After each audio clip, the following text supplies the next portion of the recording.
जो मुस्कुरा रहा है उसे दर्द ने पाला होगा, जो चल रहा है उसके पाँव में छाला होगा, बिना संघर्ष के इंसान चमक नहीं सकता। जो जलेगा उसी दिए में उजाला होगा। संघर्ष क्यों बचे संघर्ष से, संघर्ष ही तो जीवन की आत्मा है। जितना कठिन संघर्ष होगा उतनी ही शानदार जीत होगी। एक बार एक किसान भगवान से बहुत ही नाराज हो गया। किसान बहुत मेहनती था, बहुत मेहनत से वह खेतों में अनाज उगाता, उसकी देखभाल करता, पर अक्सर उसकी फसल खराब हो जाती।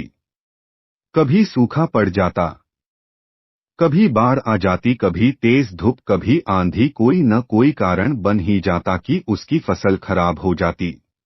एक दिन वह किसान गुस्से में आसमान की ओर देखकर भगवान से कहा, हे ईश्वर, आपको लोग सर्वज्ञता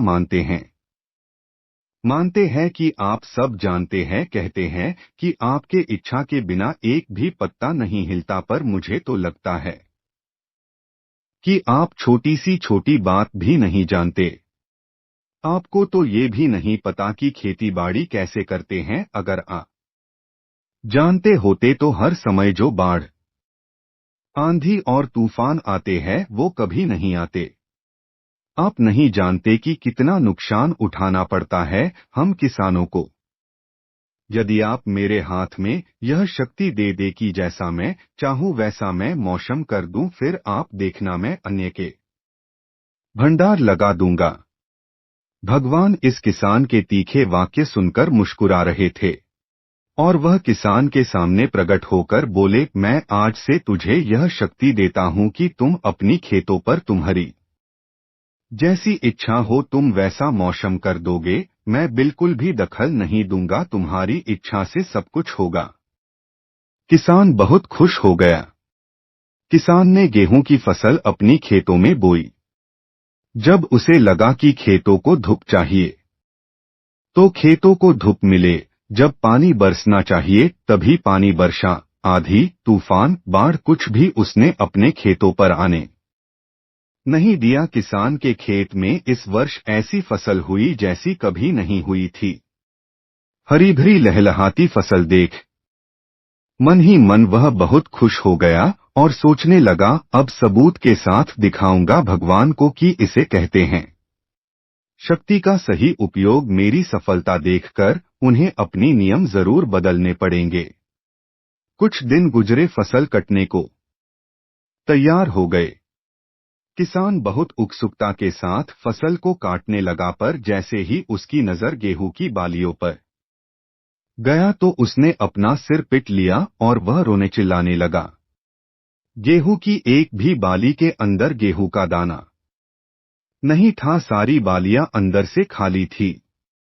किसान बहुत दुखी हो गया। उसने भगवान को रोते हुए फिर पुकारा, हे प्रभु, तुमने ये मेरे साथ क्या किया? क्या तुमने मुझे कोई सजा दी? भगवान बोले, पुत्र, ये तो होना ही था। तुमने पौधों को संघर्ष करने का मौका ही कहाँ दिया? ना तो तुमने उन्हें आंधियों से जूझने दिया, ना तेज बारिश से सहने दिया और ना ही धूप में तपने दिया।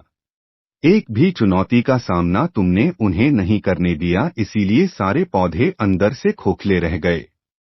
जब आंधी, तूफान, तेज बारिश और धूप पड़ती है तभी ये पौधा अपने अस्तित्व को बचाने के लिए संघर्ष करते हैं, और इसी संघर्ष से एक बल पैदा होता है जिसमें शक्ति होती है, ऊर्जा होती है, और यही ऊर्जा पूर्ति तेरे गेहूं के दानों की तरह जो नहीं फूटी। तूने उन्हें कठिन परिस्थितियों से गुजरने ही नहीं दिया जहां उनके अस्तित्व का जन्म होता।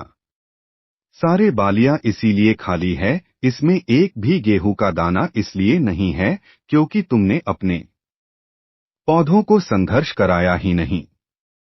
याद रखिए, स्वर्ण में सवर्णीय आभा तभी आती है जब वह आग में तपने, गलने, हथौड़े से पीटने जैसे संघर्षों से गुजरता।